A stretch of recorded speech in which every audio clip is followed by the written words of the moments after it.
నమస్తే. శ్రీమాత్రే నమః. శ్రీ గురుభ్యో నమః.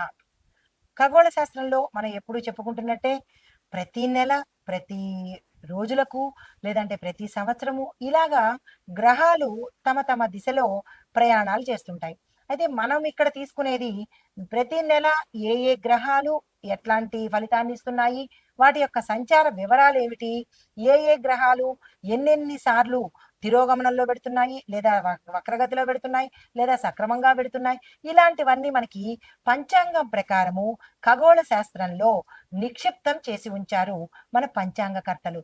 దాన్ని మనము ఇప్పుడు మాసానికి అనుగుణంగా, వారాలకి అనుగుణంగా మనం ఏం చేస్తూ ఉంటామంటే ప్రజలకు తెలియపరచడం కోసము ఈ గ్రహాల సంచారం వల్ల ఎట్లాంటి ఉపయోగాలుంటాయి, ఏమేమి పనులు చేసుకోవాలి, ఏమి పనులు చెయ్యకూడదు అనే విషయాలను మనము ఇప్పుడు ప్రస్తావించుకుందాము.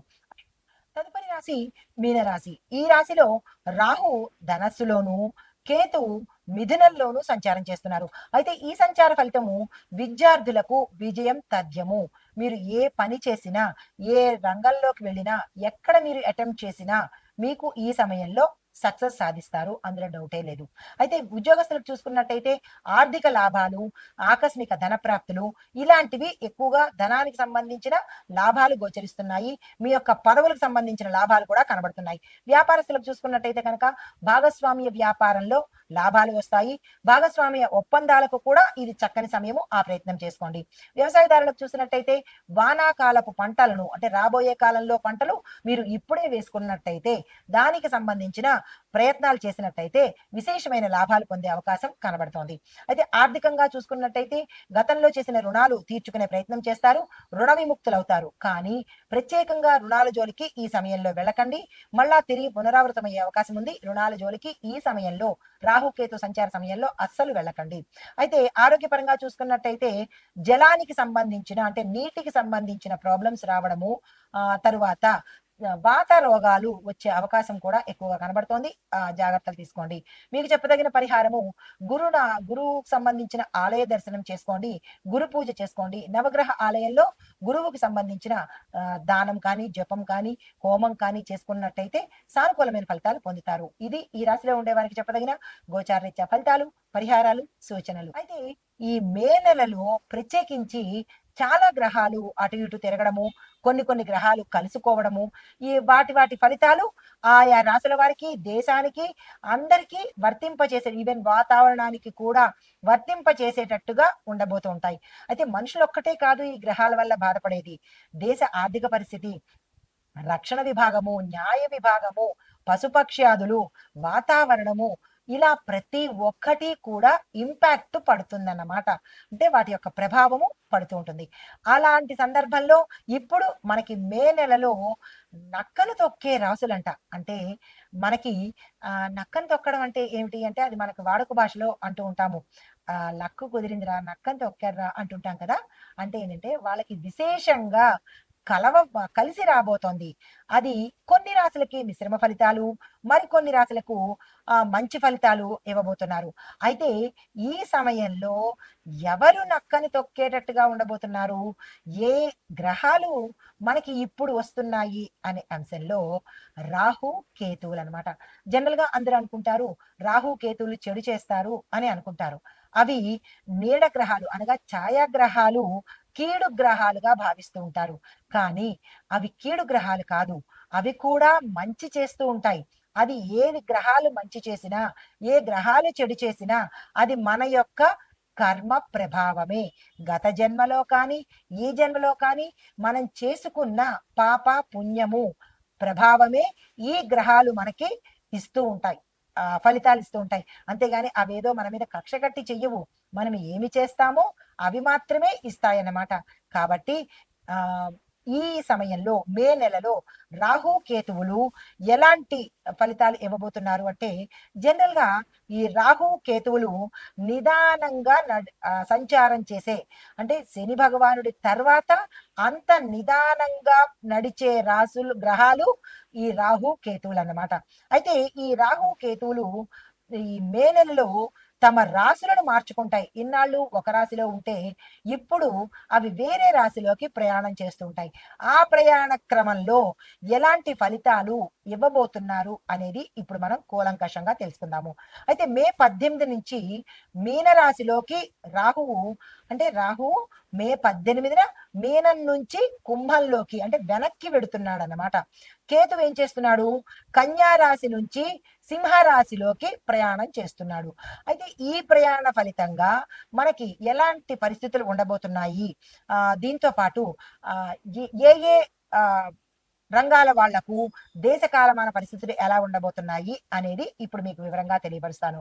అయితే ఈ ప్రభావము మనకు విద్యా విద్యా సంస్థల మీద, అంటే విద్య మీద ఎలాంటి ప్రభావం చూపిస్తోందంటే, దీని కారణంగా విద్యా వ్యవస్థ ఎక్కువగా ప్రభావితమయ్యి సాంకేతిక పరిజ్ఞానం మీద దృష్టి పెట్టేటట్టుగా ఉండబోతోంది.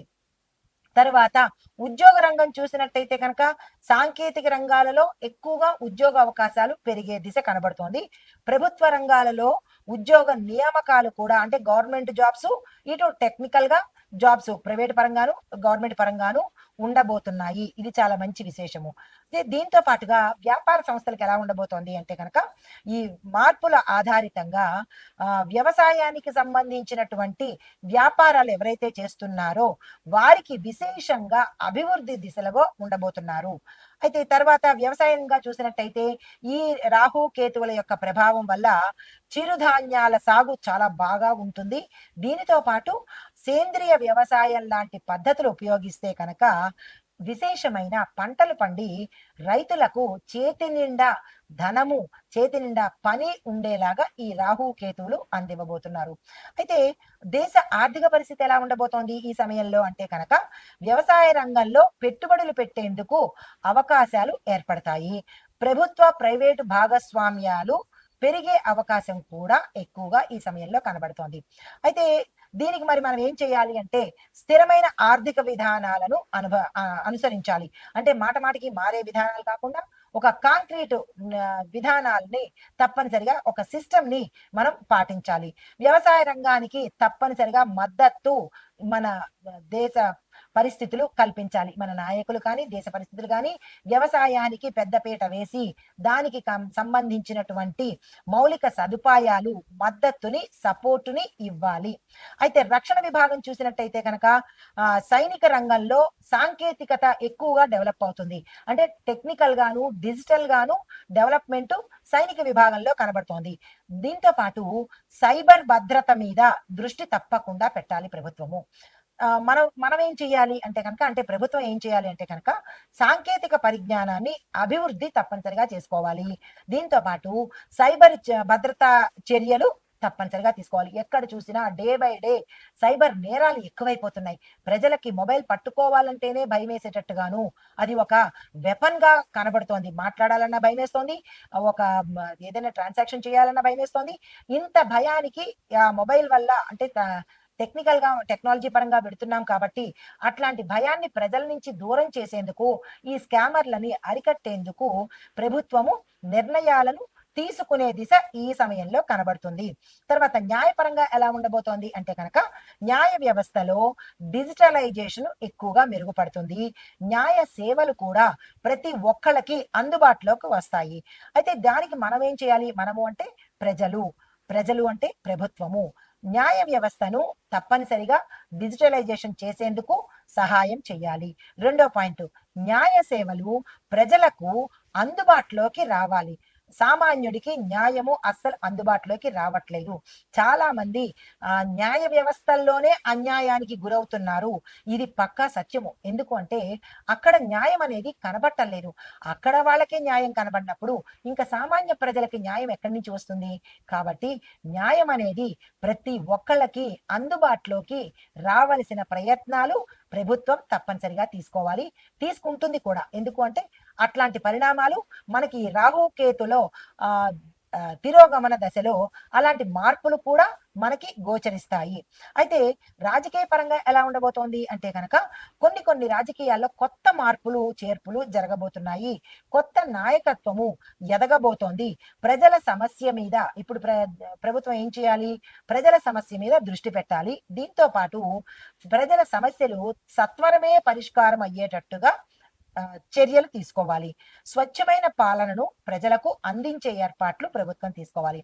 ఇది న్యాయపరంగా. అయితే మరి రాజకీయ పరంగా రిపీట్. రాజకీయ పరంగా మరి వాతావరణ పరంగా ఎలా ఉండబోతోంది అంటే కనుక వాతావరణంలో తీవ్రమైన మార్పులు చోటు చేసుకుంటున్నాయి. అత్యధిక ఉష్ణోగ్రతలు, అత్యధిక గాలులు, ఉపద్రవాలు, తుఫాన్లు, తర్వాత భూకంపాలు, ఇలాగా ప్రతి క్షణము ఉత్కంఠతతో ఏది ఎండ ఎక్కువ ఉంటుందా, వర్షం వస్తుందా తెలియలేని పరిస్థితిలో వాతావరణం ఉండబోతోంది. మరి దీనికి మనం ఏం చేయాలి అంటే కనుక ఇది ప్రజలు చేసే పని. పర్యావరణ పరిరక్షణ ప్రతి మనిషి తీసుకోవాలి. ఇది ప్రభుత్వం మీద నెట్టేయడం కాకుండా మనకి మనమే తీసుకోవాలి. అన్ని ప్రభుత్వం మీద నెట్టేయకుండా మనం ఏం చేయాలి అంటే కనుక ప్రతి ఒక్కళ్ళు 10 మొక్కలైనా ఖాళీ జాగాల్లో నాటే ప్రయత్నంగాను ఒక ఉద్యమంగాను పెట్టుకున్నట్టయితే ఈ వాతావరణం నుంచి కనీసం కొన్ని రోజుల్లోనో కొన్ని సంవత్సరాల్లోనో ఈ పరిణామాలు తట్టుకునేందుకు అవకాశం ఉంటుంది. కాబట్టి ఇది ప్రజలు మాత్రమే చెయ్యాలి. ప్రతి ఒక్కళ్ళు కంకణం కట్టుకొని మొక్కలు నాటే ప్రయత్నం తప్పనిసరిగా చేయాలి. మొక్కలు కట్ చేయడం ఈజీ, కానీ నాటి అవి ఎదగడానికి సంవత్సరాలు పడుతుంది. కాబట్టి కనీసం ఇప్పటి నుంచైనా ఆ ప్రయత్నం ప్రతి ఒక్క మనిషి బాధ్యతగా తీసుకుని చేయాలి. అయితే పునరుత్పాదక ఇంధనాలను వినియోగించుకోవాలి. అంటే ఎక్కువగా అదే ఇంధనాలను మనము వాడేటట్టుగా కొత్తగా కాకుండా పునరుత్పత్తి దాని నుంచి ఇంకొకటి చేసేటట్టుగా అలాంటి ఇంధనాలను మనం కనుక వాడినట్టయితే కొంత సానుకూలమైన ఫలితాలు పొందుతాము. అయితే ఆరోగ్యపరంగా ఎలా ఉండబోతోంది అంటే కనుక ఈ కాలంలో అనారోగ్య సమస్యలు చాలా తీవ్రంగా కనబడుతున్నాయి. వడదెబ్బలు తగలడము, ప్రజలు చనిపోవడము, అతివృష్టి తుఫాన్ల వల్ల చనిపోవడము, భూకంపాల వల్ల చనిపోవడము, అంటే ప్రజా నష్టము చాలా ఎక్కువగా ఈ సమయంలో గోచరిస్తోంది. అది మనం చేసుకున్న తప్పే కాబట్టి అనుభవించి తీరవలసిందే. అయితే మనం ఏం చేసుకోవాలి అంటే కనుక ప్రతి ఒక్కరూ ఆరోగ్యకరమైన జీవన శైలి అనుసరించాలి. ఇది ప్రభుత్వ పని కాదు. మీరు ఈ ఆహారం తినండి, ఈ వంట వండుకోండి, లేదంటే ఈ డిష్ లో తినండి అని ప్రభుత్వం చెప్పదు. ఇది మనకి మనమే, మన ఆరోగ్యం మన చేతిలోనే. కాబట్టి మనకి మనమే మన ఆరోగ్య శైలిని మెరుగుపరుచుకునేటట్టుగా చేసుకోవాలి. దీంతో పాటు వాతావరణ మార్పులకు అనుకూలంగా మన ఆరోగ్య సంరక్షణ మనమే చూసుకోవాలి. ఎవరో పక్కింటి వాళ్ళు చూడడమో, ప్రభుత్వం చూడడమో, ఎదురింటి వాళ్ళు చూడడమో చెయ్యరు. మన ఆరోగ్యం మనమే చూసుకోవాలి. అయితే కుటుంబ పరంగా చూసినట్టయితే కనుక ఆర్థిక ఒత్తిడులు ఎక్కువగా ఉంటాయి. అంటే డబ్బుకు సంబంధించినటువంటి ఇక్కట్లు ఎక్కువగా కనబడుతున్నాయి. వాతావరణ మార్పుల కారణంగా కుటుంబ జీవితము ఎక్కువగా ప్రభావితం అయ్యేటట్టుగా కనబడుతోంది. ఎందుకంటే ప్రతి కుటుంబంలోనూ అనారోగ్యము, రోగాలు, రొచ్చులు మరి ఉంటున్నాయి. ఇష్టానుసారంగా తినేయడము, ఇష్టానుసారంగా ఖర్చులు పెట్టడము, ఏది పడితే అది తినేయడము, కడుపుకు వేసేయడము, మరి దానివల్ల ఏమవుతాయి? మనకే నష్టాలు అవుతాయి. మరి దానికి తగ్గ ఫలితం కూడా మనమే పెట్టుకోవాలి. దానికి తగ్గ ఖర్చులు కూడా మనమే పెట్టుకోవాలి. అదన్నమాట సంగతి. కాబట్టి ఇక్కడి నుంచైనా జాగ్రత్తగా ఏది పడితే అది కడుపు ఉంది కదా అని ప్రతి చెత్త కడుపులో వేస్తే దాన్ని కోయించుకునే బాధ్యత కూడా మీదే అవుతుంది. కాబట్టి దానికి తగ్గ ఖర్చులు కూడా మీరే పెట్టుకోవాలి. ఆర్థిక ఒత్తిళ్లు ఎక్కువ అవుతాయి. అప్పులకు పెడతారు. అప్పులు తీర్చలేక చచ్చిపోవడాలు, ఉరులు, ఆత్మహత్యలు, ఇవన్నీ మనంతట మనం తెచ్చుకునేవే. కాబట్టి చాలా జాగ్రత్తగా జీవితం అంటే సమన్వయంగాను సంతృప్తిగాను బతకడం నేర్చుకోవాలి. కానీ అత్యాశలకు పోయో ఏదేదో చేసేసి బతికితే కనుక అనర్థాలే చూస్తారు.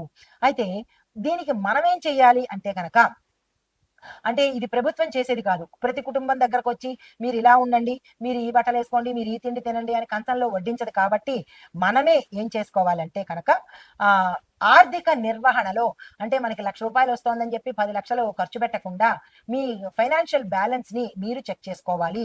దీంతో పాటు కుటుంబంలో సహాయ సహకారాలు ఒకరి మాట ఒకరు వినేటట్టుగాను చూసుకున్నట్టయితే ఇది ప్రభుత్వం పని కాదు, మన పనే. గుర్తుపెట్టుకోండి. మీ ఖర్చులను తగ్గించుకునే ప్రయత్నం చేయండి. వాళ్ళు కారు కొన్నారని మనం హెలికాప్టర్ కొనడమో, వాళ్ళు హెలికాప్టర్ కొన్నారని మనం ఏదో జట్టు కొనడమో ఇలాంటివి కాకుండా మనకి ఏది అవసరమో అది మాత్రమే కొనుక్కున్నట్టయితే ఖర్చులు కంట్రోల్లో ఉంటాయి. ఇవి మనకి కాలమానంగా ఈ రాహుకేతుల యొక్క సంచారం వల్ల జరిగే పరిణామాలు చెప్పుకున్నాము. తరువాత మేషాది ద్వాదశ రాశుల వారికి ఎలా ఉండబోతోంది,